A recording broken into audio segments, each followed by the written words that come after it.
bonsoir, bienvenue au Talk Orange Le Figaro. Nous recevons ce soir Hervé Mariton. Hervé Mariton, bonsoir. Bonsoir. Vous êtes député UMP de la Drôme et président fondateur du club Réforme et Modernité, qui est un club de réflexion. L'actualité du jour, j'allais presque dire le candidat du jour, c'est Nicolas Hulot. On regarde, si vous voulez bien, un extrait de sa déclaration de candidature.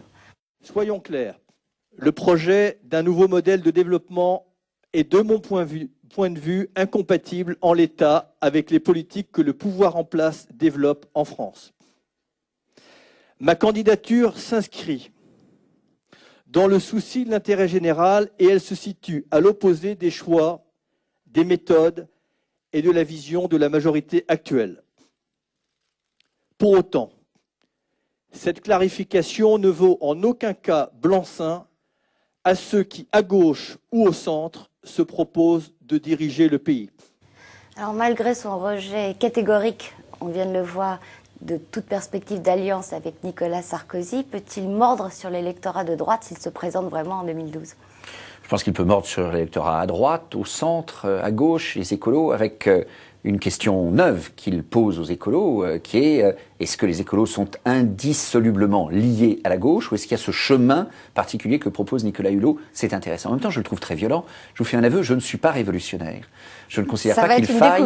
Oui, je ne considère pas qu'il faille du passé faire table rase et je me méfie toujours de la construction de modèles nouveaux. Est-ce qu'il y a des progrès à faire dans le domaine de l'environnement, dans d'autres domaines aussi, pour donner davantage de sens à notre société? Est-ce que le capitalisme peut connaître des excès et conduire à un certain nombre de conséquences malheureuses? La réponse est oui. Est-ce que pour autant il faut renverser la table et faire du passé table rase? Non. En fait, vous me répondez sur sa vision du capitalisme sur laquelle j'allais vous interroger parce qu'il est effectivement là aussi très catégorique. Il n'en veut plus. Il considère que le modèle a échoué. Est-ce qu'il peut convaincre dans ce registre-là ? Mais je pense que dans ce registre, il a peu de chances de beaucoup convaincre à droite. Réponse à votre première question. Et je pense que c'est tout simplement une mauvaise approche. Moi, je suis convaincu qu'il y a des progrès à faire. Je suis convaincu qu'en plus, la crédibilité de la candidature de Nicolas Hulot est sur les questions d'écologie, entendues en effet au sens large, mais pas nécessairement dans la révolution à faire quant au capitalisme. Et c'est ça le sujet. Donc, d'une certaine manière, on l'entend aujourd'hui pas tout à fait là où on l'imaginait. Je crains que, disant cela, il bouscule les choses moins que je ne l'aurais espéré au sein des écolos et que, petite consolation pour l'UMP, il fasse moins intrusion chez nous qu'on ne pouvait le craindre. D'accord. Jean-Louis Borloo, lui, ne s'est pas encore déclaré, mais il paraît sur la bonne voie pour le faire. Il a annoncé qu'il se prononcerait avant l'été et qu'il quitterait l'UMP. Est-ce que vous regretterez son départ ? Jean-Louis Borloo est un homme de qualité que j'aime beaucoup, j'espère que c'est réciproque. Je constate que le départ, au demeurant, est géré avec une infinie prudence, car si j'ai à peu près compris que le parti radical allait quitter l'UMP, je n'ai pas compris, et j'ai même plutôt compris le contraire, pour savoir si les radicaux allaient quitter l'UMP. Jean-Louis Borloo est toujours au groupe UMP à l'Assemblée, il était là hier. Les radicaux étaient présents, André Rossino, d'autres, au bureau politique de l'UMP ce matin. Et il me semble y avoir une grande finesse qui dépasse peut-être un peu la simplicité que certains voudraient mettre dans le débat politique entre un parti radical qui revendique de l'autonomie en tant que structure, en tant qu'entité parti radical, et des radicaux qui, à la fois individuellement, en tant qu'élus, et parce qu'ils considèrent aussi qu'il ne faut pas casser trop de porcelaine, restent au sein de l'UMP. Oui, mais la porcelaine sera forcément cassée si Jean-Louis Borloo se déclare candidat. Oui, mais je crois qu'on n'en est pas là. Je ne connais aujourd'hui à droite aucun candidat déclaré à l'élection présidentielle. Ensuite, franchement, stimuler le débat, je trouve que ça fait pas de mal. Quand Jean-Louis Borloo dit qu'il a une vision politique qu'il souhaite mettre en avant, je pense que ça stimule les choses. Demain, Dominique de Villepin présente son projet. Je trouve que Dominique de Villepin regarde un peu trop à gauche dans ce que je comprends du contenu de sa proposition aujourd'hui. Mais là aussi, ça stimule le débat. De salaire minimum, oui, je ne suis pas favorable avec cela. Mais je crois simplement que si l'offre de l'UMP aujourd'hui suffisait, cela se saurait. Manifestement, nous avons besoin de nous secouer. Il y a quelques progrès qui se font au sein même de l'UMP aujourd'hui, avec l'exécutif, mais je crois que d'autres voix s'expriment, ça ne peut pas faire de mal aujourd'hui. Nous n'en sommes pas exactement aux candidatures à l'élection présidentielle. Vous étiez partisan des courants au Oui. sein de l'UMP, vous l'êtes toujours, mais Oui. il n'y a toujours pas de courant. Est-ce que s'il y en avait, ça éviterait ce risque de candidature rivale? Oui, parce que cela aurait permis d'organiser paisiblement, normalement et conformément au statut l'affirmation des uns et des autres au sein de l'UMP. Et comme Gérard Longuet le dit souvent, et je l'avais dit il y a déjà quelques années, de savoir compter à la fois le nombre et puis peser dans la vie de l'UMP. On le constate dans toutes nos réunions, qu'aujourd'hui, il n'y a pas une grande clarté quant à définir ce qui relève de l'exécutif, ce qui relève du parti, ce qui dans le parti relève de la ligne commune ou de l'affirmation individuelle. Je pense que c'est une faute collective, et les fautes collectives, elles incombent d'abord au plus grand chef. On entend souvent, y compris au sein de la majorité, reprocher à François Fillon de ne pas assurer la défense des réformes conduites par le gouvernement. C'est un reproche que vous partagez ? Je crois que François Fillon le fait, mais je pense aussi que les ministres sont et sur le champ de leur ministère et sur le champ du parti. Peut-être que ça serait bien d'être davantage sur le champ de chaque ministère quand on est ministre, que le parti soit peut-être un peu moins sur le champ des ministères. C'est très frappant dans les réunions qu'on a entre le mardi et le mercredi. Le groupe, le parti, on a parfois un peu le sentiment de jouer la même partie plusieurs fois. Il y a une valeur ajoutée pour le groupe, il y a une valeur ajoutée pour le parti. Je crois qu'elles sont différentes. Et dans le parti, la liberté, oui.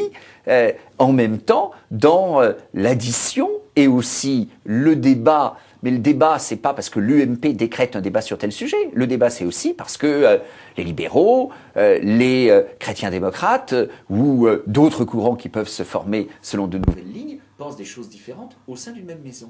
La candidature de Jean-Louis Borloo pourrait-elle aider Nicolas Sarkozy? Vous me dites plutôt non. Nicolas Sarkozy a été très net sur le sujet quand il vous a reçu avec les autres députés UMP à midi. Est-ce que ces arguments vous ont convaincu?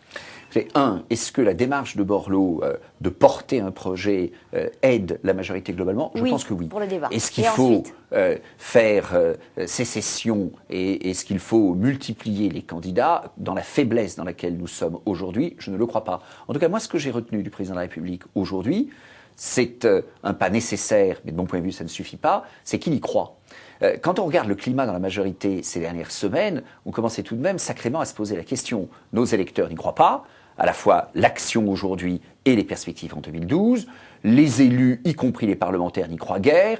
Les ministres, c'est pas folichon. Et il y a une question qui se posait, c'est est-ce que le président y croit? Nicolas Sarkozy a fait aujourd'hui devant les députés UMP une belle démonstration qu'il y croit. C'est nécessaire, un, pour réussir l'action aujourd'hui, deux, pour avoir une perspective en 2012. C'est nécessaire, ça ne suffit pas, c'est important d'y croire, c'est aussi important d'offrir une perspective. Alors, en guise de perspective, il y a en tout cas des décisions qui sont prises, notamment dans le domaine fiscal. Le bouclier fiscal vient d'être supprimé. En contrepartie, la fiscalité des donations, des successions va être alourdie et l'ISF allégé. Est-ce que cette solution vous convient?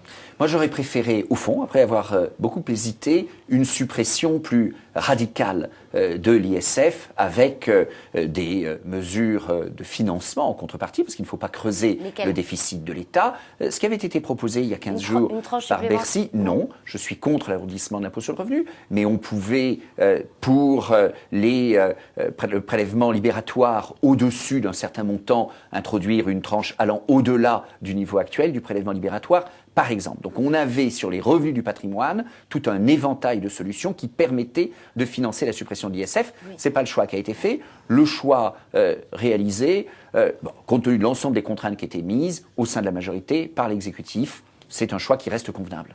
Nicolas Sarkozy a aussi précisé une proposition qu'a faite François Baroin ce matin. Il a souhaité que les entreprises qui distribuent des dividendes supérieurs à un certain montant versent une prime à leurs salariés, une prime de 1 000 €, je crois. C'est une idée que vous approuvez ou c'est le signe qu'on entre en année préélectorale? Non, il n'y a pas de montant plafond. Le président de la République a été très clair sur le fait qu'il n'y ait pas de plafond, donc ce chiffre de 1 000 € n'est pas juste. Ouais. L'idée d'accrocher le versement d'une prime au versement de dividendes est quelque chose qui ne me choque pas. Je suis libéral et en même temps, je suis bien conscient qu'il y a des questions de partage de la valeur qui se posent aujourd'hui. Mais c'est à l'État d'imposer le partage? Je pense que l'État peut dire des choses sur le partage. La réponse est oui. Je crois que et imposer, c'est pas tout à fait pareil. Dire des choses et légiférer. Est-ce que on légifère en mettant une incitation? Est-ce qu'on légifère en mettant une contrainte? Est-ce que c'est la même règle, quelle que soit la taille de l'entreprise? Ces choses se regardent. Intelligemment, le président de la République a d'ailleurs dit qu'il ne s'agissait pas de mettre un intéressement, enfin une prime, dès lors qu'il y a dividende, mais c'est lorsque le dividende s'accélère par rapport aux dividendes des années antérieures. Donc c'est une démarche qui est tout de même conçue de manière assez prudente, mais je crois que c'est une assez belle réponse à Nicolas Hulot. Le capitalisme n'est pas nécessairement sauvage, le capitalisme c'est pas nécessairement l'affrontement des uns contre les autres, le capitalisme n'est pas nécessairement un jeu à somme nulle. Eh bien Hervé Mariton, je vous remercie. Bonsoir et à demain pour un nouveau talk Orange de Figaro où nous recevrons Jean-Paul Besset, député de Europe Écologie Les Verts.